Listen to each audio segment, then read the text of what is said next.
জোড়া ইস্যুতে উত্তপ্ত হয়ে উঠল বিধানসভা চত্বর। মুখ্যমন্ত্রীকে নিয়ে শুভেন্দু অধিকারীর মন্তব্যের জন্য প্রিভিলেজ নোটিশ জমা পড়েছে। প্রিভিলেজ কমিটির কাছে এই নোটিশ পাঠানো হচ্ছে।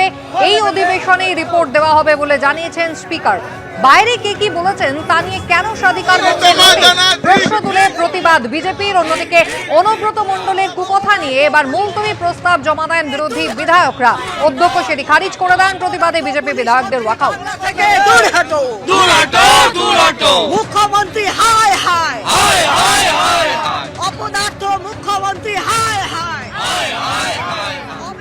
অনুব্রত মণ্ডলের বিরুদ্ধে মুলতবি প্রস্তাব জমা দিয়েছিল বিজেপি।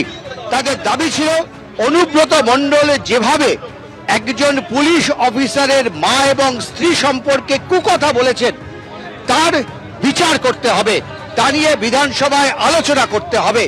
কেন এই ধরনের মন্তব্য একজন এরকম তৃণমূলের নেতা করলেন তা নিয়ে জবাব দিতে হবে।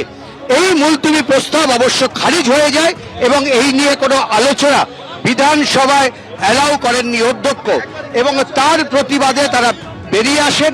এবং বিজেপির মহিলা বিধায়করা তাদের অভিযোগ যে এরকম একটা অন্যায় সেটা কিন্তু তারা ধামাচাপা দেওয়ার চেষ্টা করলো। দিদি কি বলবেন কেন? দেখুন, আমরা চেয়েছিলাম অনুব্রত মণ্ডল যে নোংরা ভাষায় গালাগালি করেছেন, তো আজকে তার বিরুদ্ধে কোনো রকম ব্যবস্থা নেওয়া হলো না। মমতা ব্যানার্জি সরকার, তৃণমূল কংগ্রেসের সরকার, তার আদরের কেষ্ট অনুব্রত মণ্ডল, যিনি চরাম গুড় বাতাসা ইত্যাদি বলে মানুষকে ধমকাতেন, যখন তখন গাঁজার কেস দিয়ে দেবো বলে মানুষকে ধমকাতেন, সে আজকে ওপেনলি ফোনের মাধ্যমে পুলিশ প্রশাসনকে যেভাবে অপমান করেছে, পুলিশ প্রশাসনের শুধু তাই নয়, পুলিশ প্রশাসনকে অপমান করলেও আমি বলতাম তার মা বোনদের যেভাবে অপমান করা হয়েছে, মহিলা কুলকে অপমান করা হয়েছে, যেটা সহ্য করার উপযোগী নয়। এটা বন্ধ হওয়া উচিত। অবশ্যই এই জিনিসটা অবশ্যই বন্ধ করা দরকার।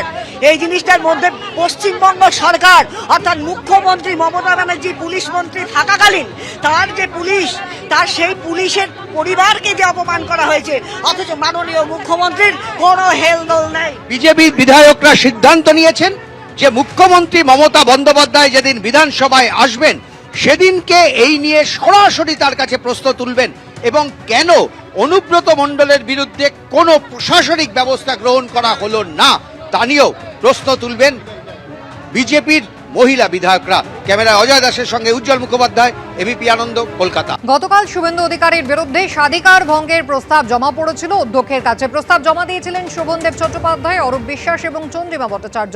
প্রস্তাবে বলা হয় মুখ্যমন্ত্রী পাকিস্তান বা শাহবাজ শরীফ এদিন বিধানসভার ভেতরে এ নিয়ে কোনো বক্তব্য রাখেননি, কিন্তু শুভেন্দু অধিকারী বিধানসভা চত্বরে সাংবাদিকদের জানিয়েছেন যে মুখ্যমন্ত্রী পাকিস্তানের পক্ষে সওয়াল করেছেন, তাই এই স্বাধিকার ভঙ্গের প্রস্তাব।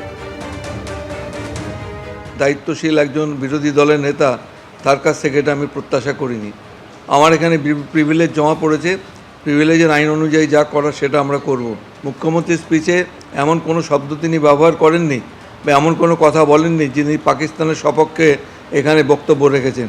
সুতরাং এই ধরনের বিবৃতি যেটা দিচ্ছেন বাইরে, এটা সম্পূর্ণ বিভ্রান্ত।